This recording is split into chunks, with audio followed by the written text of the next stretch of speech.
ఆంధ్రప్రదేశ్ కూటమి ప్రభుత్వం ఒక అదిరిపోయే తీపి కబురు చెప్పింది. పీఎం ఆవాస్ యోజన కింద రాష్ట్రానికి భారీగా ఇళ్లను కేటాయించింది. మరి ఈ ఇళ్లు ఎవరికి వస్తాయి? ప్రభుత్వం ఇచ్చే 2,39,000 సాయం ఎలా అందుతుంది? జూన్ నెలలో పనులు ఎలా మొదలవుతాయి? ఈ వివరాలన్నీ ఈ వీడియోలో క్లియర్గా తెలుసుకుందాం. వీడియోను స్కిప్ చేయకుండా చివరి వరకు చూడండి. ఆంధ్రప్రదేశ్ రాష్ట్రంలో గూడులేని నిరుపేదల కోసం ప్రభుత్వం కొత్త ఇళ్ల మంజూరు ప్రక్రియను వేగవంతం చేసింది. కేంద్ర ప్రభుత్వం ప్రతిష్టాత్మకంగా అమలు చేస్తున్న పీఎం ఆవాస్ యోజన కింద మొదటి విడతలో 1,00,000 ఇళ్లను మంజూరు చేయడానికి ముహూర్తం ఖరారైంది. మే నెలాఖరు నాటికి లబ్ధిదారుల తుది జాబితా విడుదల అవుతుంది. మే చివరి వారంలో ఇళ్ల మంజూరు పత్రాల శాంక్షన్ ఆర్డర్స్ పంపిణీ జరుగుతుంది. వర్షాకాలం తీవ్రతరం కాకముందే పునాదులు పడేలా చేయడమే ప్రభుత్వ లక్ష్యం. మరి ఈ పథకానికి ఎంతమంది దరఖాస్తు చేసుకున్నారు? ఎవరిని ఎంపిక చేశారు? గత ఏడాది డిసెంబర్ వరకు రాష్ట్రవ్యాప్తంగా సుమారు 10 లక్షల మంది దరఖాస్తు చేసుకోగా, అధికారులు క్షేత్రస్థాయిలో ప్రతి ఇంటికి వెళ్లి విచారణ జరిపారు. ఇందులో 7 లక్షల మందిని అర్హులుగా గుర్తించారు. అయితే మొదటి విడతలో అత్యంత నిరుపేదలకు ప్రాధాన్యతనిస్తూ 1,00,000 మందికి ఇల్లు కేటాయిస్తున్నారు.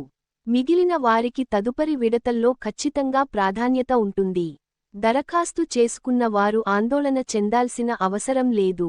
ఇప్పుడు అందరికీ వచ్చే అతిపెద్ద సందేహం: ప్రభుత్వం ఎంత డబ్బు ఇస్తుంది? సొంత నివాస స్థలం ఉండి ఇల్లు కట్టుకోలేని వారికి కేంద్ర, రాష్ట్ర ప్రభుత్వాలు కలిసి మొత్తం 2,39,000 ఆర్థిక సహాయాన్ని అందిస్తాయి. దీని విభజన ఇలా ఉంది: రాష్ట్ర ప్రభుత్వ వాటా 1,28,000, కేంద్ర ప్రభుత్వ వాటా 72,000, స్వచ్ఛ భారత్ మరుగుదొడ్ల కోసం 39,000. మొత్తం సాయం 2,39,000. గతంలో ఇళ్ల డబ్బులు రావాలంటే ఆఫీసుల చుట్టూ తిరగాల్సి వచ్చేది. కానీ ఇప్పుడు ఆ అవసరం లేదు. ప్రభుత్వం స్పర్శ్ అనే డిజిటల్ విధానాన్ని తీసుకొచ్చింది. దీని ప్రత్యేకత ఏంటంటే, మధ్యవర్తుల ప్రమేయం అస్సలు ఉండదు. మీ ఇంటి నిర్మాణ దశల బేస్మెంట్, రూఫ్ లెవెల్, ఎక్స్ట్రా ఫోటోలను అప్లోడ్ చేయగానే ఆ దశకు సంబంధించిన నగదు నేరుగా మీ బ్యాంక్ ఖాతాలో జమ అవుతుంది.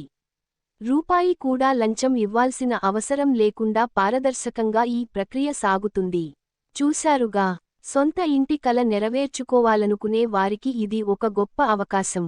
మీరు ఇప్పటికే దరఖాస్తు చేసుకుని ఉంటే, ఈ నెలాఖరులో మీ గ్రామవార్డు సచివాలయంలో సంప్రదించండి లేదా ఆన్లైన్ జాబితాలో మీ పేరు ఉందో లేదో చెక్ చేసుకోండి. ఈ పథకంపై మీకు ఇంకేమైనా సందేహాలు ఉంటే కింద కామెంట్ సెక్షన్లో తెలియజేయండి.